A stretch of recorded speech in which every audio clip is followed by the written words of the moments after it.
We told you, we tried to tell you in previous videos, now we're seeing it come true.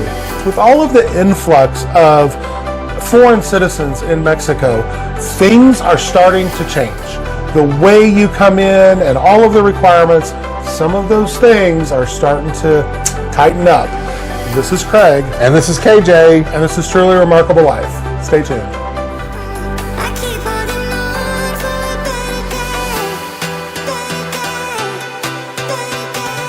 Make sure you like, subscribe, follow us, all of those things that you're supposed to say when you're a YouTube creator. Thumbs up. Let's start talking about We warned you about what could happen, but now let us talk about what we're actually seeing on the ground from some of our resources and what's happening in the news. So we're coming to you from the casita today to share some very, very important information. Yeah, and this is all really current. I want to talk today about a lot of stuff that I've been seeing on social media and all that sort of stuff. This is very, very timely information. And there's a lot of buzz going on around social media, news, all that kind of stuff about tourist visas in Mexico, residency, consulates in Mexico, and all that sort of stuff. And so I want to talk to you guys about what we're seeing, what we're hearing, and what the truth is, okay? Yes. So the first thing that I want to touch on, and Craig's going to let me do a lot of the talking in this one. Well, it's just good not to have a lot of conflicting information. Right. In this. It's not a debate. A lot of this is not a debate. No, and this is kind of one of those areas that I really dig into. Oh yeah, so, this is KJ's thing. Yeah, it's my jam. So we're going to talk about tourist visas coming into Mexico. Okay, so number one. The law is that you can be granted up to 180 days. Okay? Now, pay attention to what I said. You can be granted up to 180 days. It's not that you are entitled to 180 days because you are not. No. The way it works is when you come in from the U.S., and I'm just going to speak to the U.S., I think Canada is the same, but every country is different. Every country, based on their relationship with Mexico, it's a different time frame. Coming in from the U.S., whenever you come in on a plane or you cross the border or whatever you do by car, whatever, the immigration officer can give you up to 180 days. They can give you 7. They can give you 10. They can give you 30. They can give you whatever they feel like giving you. The law solely puts that decision making on the immigration officer that you see. Okay, so this is what I recommend. If you know that you already have return flights booked, have all that stuff available. Don't just go up there and think you're going to get your 180 days and move on down the road. Have that information available and show them, I have a return flight on this date, blah, blah, blah, blah, blah. That is not a guarantee that they're going to give you. If you have a return flight 30 days from the day you're entering, that's no guarantee that they're going to give you those 30 days. They may give you 10. And that is their right. And once it's done, you can't undo it. No. So remember, you're coming into another country. You are subject to their immigration laws and how they do it. Now, with all that being said, these immigration officers are people. They're people. And as people, we all bring our personal lives, our personal beliefs, our personal harm, our personal happiness, everything into work with us. And historically speaking, people have just, there's always just been this 180 days, 180 days, 180 days, and everybody just got 180 days. Here recently, based on what I'm seeing on social media and what Craig's been seeing and in reporting and all of that sort of stuff, is people aren't just getting 180 days. It's not the default. Yeah, it's not the default anymore. And even whenever you go through the automated kiosks, it may not give you 180 days. So it's important to understand, though, that and I'm not getting political. If you're thinking about putting political messages and all that stuff down below, go ahead. It helps the video, but you're not going to get a nice response. The truth of the matter is current world politics, you cannot say that what is going on in the world between the strained relations between the U.S. and Mexico, that's not having something to do with this. Yeah. So it's very important. Have your stuff together and pay attention. What they stamp in your passport, they're going to write the number of days in there. And if you can't read it, ask the officer. Mm-hmm. Do not argue with them. Do not do all that, because then you're risking just getting turned around and put on a flight and sent back home. because they can do that.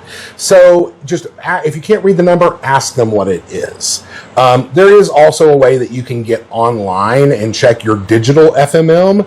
The old school paper copies of the FMM have gone away in almost all cases. Everything's digital now pretty much. But you can get online and log in, and I think you have to put in your passport and your date of entry and stuff, and you can see how many days you were given. That's really important for you to know. So here's the thing. Let's go back to the example of the 30 days. You come in, you got an airline ticket, 30 days out, you return home, and the officer gives you 10 days. You have a decision to make. You can leave Mexico before the 10 days are up, okay? And then try to come back in and see what you get. Or if you choose to stay beyond the 10 days that were given to you, you need to understand a couple of things. One, you are now in the country illegally. We do not recommend that whatsoever. You need to do everything legally. Historically, if you overstayed your FMM, they would charge you a fine. When you got to the airport and tried to leave, they would charge you a fine. And the point on that is that people became very used to that. And it almost became a way of saying, oh, they'll give me 180 days. If I overstay the visa, I'll just pay the fine. That's changing. That's changing as well, yeah. So now, if you are on a bus and the bus gets pulled over by immigration authorities and they're checking everybody's immigration status, if you've overstayed your FMM, you are in the country illegally, and they might deport you. They very well could. They very well might deport you. And if they deport you, guess what? When you turn around and try to come back in, that's all digital. Remember I was talking about the digital FMMs? Your immigration records are digital.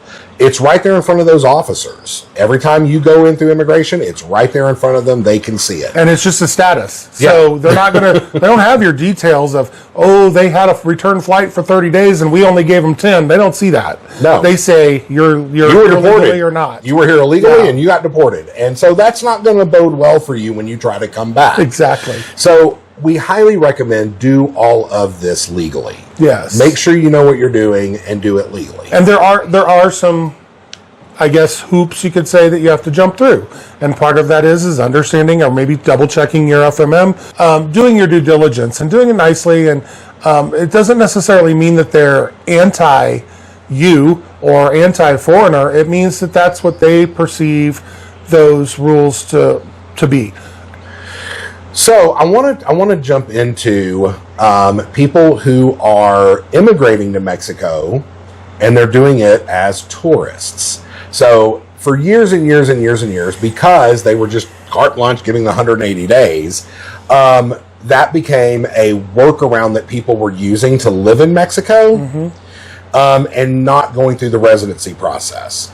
It's important to understand that again, is not exactly legal. You're circumventing the system and the intent of the system. It was never the intention of the 180 days. It was, always in place that you should do it legally or do a residency if you're going to be here permanently. It's kind of a loophole. Right. Well, and now the thing is because they digitized. Now things are digitized. They've been doing this over the last couple of years.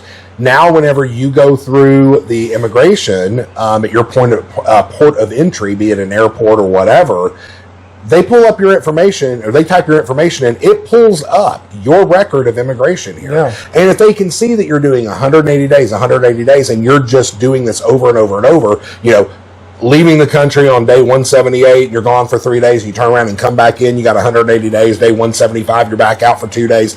They know what you're doing. Yeah. And at that point, they might give you 7 days. Yeah. And it's not because, if you think about this, there's been people here who have, I will say, taken advantage of it, but I don't mean that they're bad people.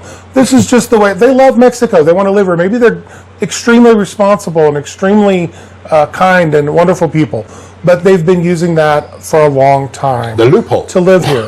And so there's people who have lived here for years and years and years, just going in and out every 180 days, and they'll just fly back up. It's called a border run, and people would actually just go up to a border, cross over, maybe walk across, and walk back.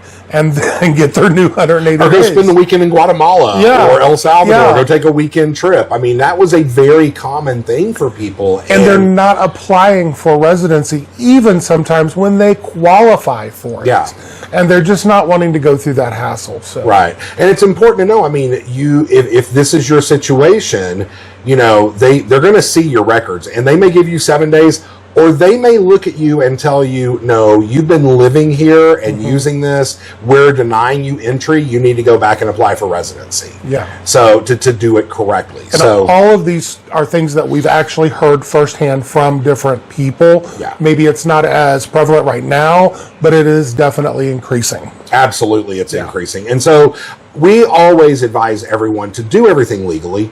Do it legally, do it the right way. It's not difficult. There are a lot of people out there who can help you. There's a lot of information online. We highly recommend the Mexico Relocation Guide. There is a lot of information in there. Mariana also puts out free newsletters and stuff that you can subscribe to on our website. If you're interested in the Mexico Relocation Guide, check out in the description below. We do have an affiliate link. We are an affiliate seller, but the only reason we're an affiliate seller is because we believe in the product. Oh my gosh, such an amazing thing. It saved us so much time, effort, energy, and gave us so much insight. And so it is definitely worth the subscription. So, yes, it is. And so now, you saw me take my big breath. So now we're going to move into the other thing that is important to talk about is immigration, residency, doing it legally. And this is a whole nother ball of wax. And so, if you go to our website, www.trulyremarkablelife.com, I actually do north of the border immigration facilitation, and then we have a partner down here who's Mexican, and he does the Conhe process with you down here. And I bring that up because I do kind of have to keep my thumb on the pulse of what's going on. Right. And something that came up on May the 8th, so this was just a few days ago, on May the 8th, the U.S. State Department announced that it's going to conduct a review of all Mexican consulates in the U.S. and saying that, you know, this could lead to some closures. News sources such as CBS, Mexico News Daily, U.S. News and World Report, just to name a few sources, so that information is legit and coming. And so this has caused a little bit of a flurry and a little bit of fear that this is going on. My hunch, and I'm making an assumption, my hunch here is that those reviews will take a little bit of time. There's probably also some politicking in the background going on that, you know, between the Mexican government, the U.S. government. There's probably some politicking going on. The reason why I bring this up is because we don't know what could possibly happen and what consulates might get closed and all that sort of stuff. My recommendation is, if you're considering getting your residency in Mexico, do it. Start now. Just start now. Go ahead and get it done. There are a number of reputable immigration facilitators, attorneys out there. We do it. If you subscribe to the Mexico Relocation Guide, there are also lists in there. And our job as immigration consultants and immigration facilitators is really to understand what your needs are, because everyone's situation is different. It's also important for us to keep abreast of what consulates are not seeing foreign nationals, because there's a lot of consulates in the U.S. that are not seeing foreigners anymore. They are only dealing with Mexican nationals, because those are the people, there's a large population of people that are Mexican heritage or Mexican nationals that are needing their passports updated or to get a passport and all that sort of stuff, because they're coming back. And so that's the first priority of the Mexican consulates in the U.S. are to help Mexican nationals that are in the other country. That's their primary job. That's our primary responsibility. Foreigners, us, we come second to that. So it's important to understand that. And so, you know, there's other consulates that have geographically restricted themselves and will only see people in maybe that county or neighboring states or different things like that. Also, if you're doing family unification, if you are having to qualify as the spouse of someone else for financial reasons or whatever, you know, not all consulates do those. Some of them will require the person to come down, do the Conhe and get their residency card and then go back, and then they will process the family member. Some of them will do it simultaneous. So it's really important to speak to someone who's well versed in these things, who can understand your situation and help direct you to the right consulate to go to, the best and easiest path for you to get your residency. It's really, really important. And we always say, do it legally.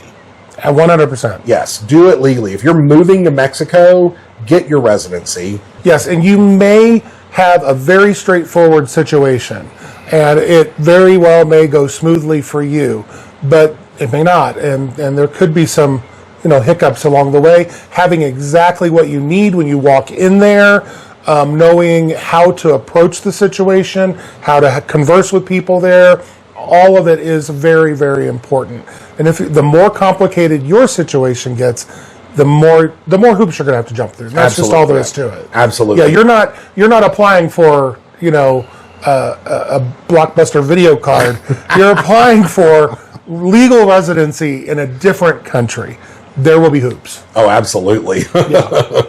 Look at it from the opposite direction. Mexicans trying to get residency in the Exactly. U.S. Woo! Yeah. That's some insanity right there. You think it's hard to come to Mexico? Yeah, no. You try to go to the United States. Try to be the other one and go the other direction. That's a whole nother. That's a whole nother level. We know of a situation in the reverse where someone is married to a Mexican national. They're a U.S. citizen, and it took 3 years to even get an appointment For a visa to visit. Not even a residency visa, a vacation visa. Yeah. So it's a lot more difficult. So count your blessings. Yes, absolutely. Absolutely.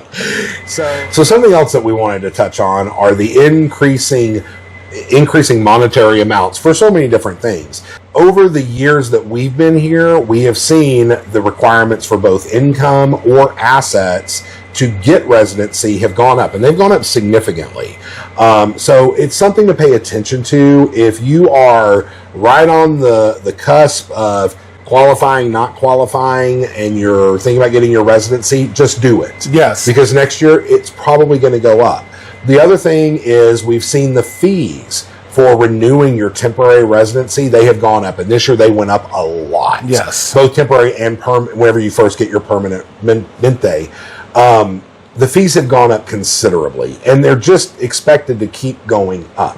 So it's important to understand that and make sure that if you are a temporary resident and you're going to have to be renewing your residency after the first 12 months and then again for 3 years, that you've got a little bit of money put back in savings to pay for that. And let's talk about just in the concept of that, not only the income and the fees going up and the restrictions kind of tightening.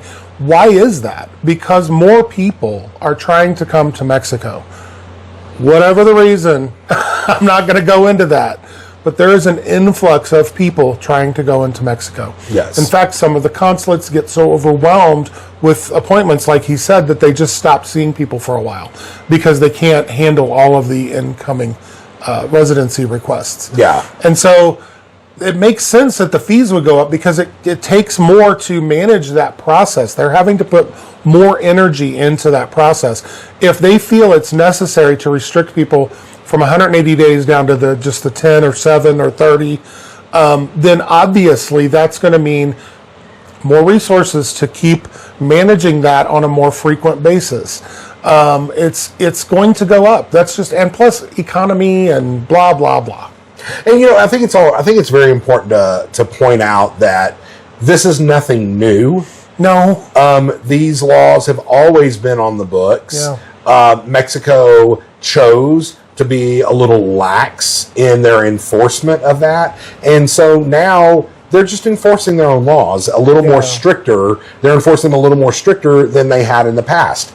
Okay. I mean, and you could argue that they're being more responsible. Is it okay? There's more people coming. We got to pay more attention to this, and I mean that's one way to look at it. And yeah, there could be some. Okay, they're being a little up there. We're going to tighten our reins too. Yeah, you don't know, but it's not at this point right now. It's not been unreasonable, meaning it's not some vindictive game. It's still very open to you applying and doing things. Yeah. There's just hoops you might have to jump through. Yeah, absolutely.